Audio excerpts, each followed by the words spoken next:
আসসালামু আলাইকুম। আবারও আপনাদের মাঝে ফিরে এলাম সুন্দর এবং খুব সহজভাবে একটি রেসিপি দেখাবো। জানি না আপনারা এভাবে কখনো খেয়েছেন কিনা। দেখেছেন আমি এটা কি রান্না করছি আজ? সজনে দিয়ে করলা ভাজি। খুব অসম্ভব মজার একটি খাবার, যাদের একেবারে রুচি নেই বা খেতে ভালো লাগছে না, তারা চট করে যদি এভাবে সজনার সাথে করলা মেখে চেখে বসে ঢেকে দিবেন। করলাটা সাধারণত বেশি নাড়াচাড়া করা যায় না, তিতে ভাবটা বেশি হয়, তাই আমি সিদ্ধ হওয়া পর্যন্ত ঢেকে দিব, যতক্ষণ না পর্যন্ত আমার একটু সিদ্ধ ভাবটা হয়ে আসছে। দেখতে পাচ্ছেন আমি ঢেকে দিয়েছি।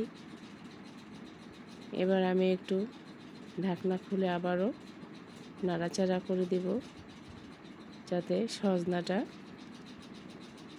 উপর নিচ হয়ে পুরোটাই সিদ্ধ হয়ে আসে। এবার আমি ঢাকনাটা খুলে আবারও একটু নাড়াচাড়া করে দিব। দেখতে পাচ্ছেন সজনাটা যেন সবগুলো একসঙ্গে সিদ্ধ হয়ে আসে। করলাটা আমার পাকা ছিল, আমি একেবারে পানি দিইনি, খুব সামান্য একটু দিয়েছি। জানি না আপনারা খেয়েছেন কিনা এভাবে কখনো, কিন্তু একদিন যদি রান্না করে দেখেন অবশ্যই ভালো লাগবে। আর ভিডিওটা যদি আপনাদের ভালো লেগে থাকে, লাইক, কমেন্ট, শেয়ার এবং সাবস্ক্রাইব করে পাশে থাকবেন এবং অন্যদেরকে রান্না করার সুযোগ করে দেবেন। অবশ্যই ভালো লাগবে।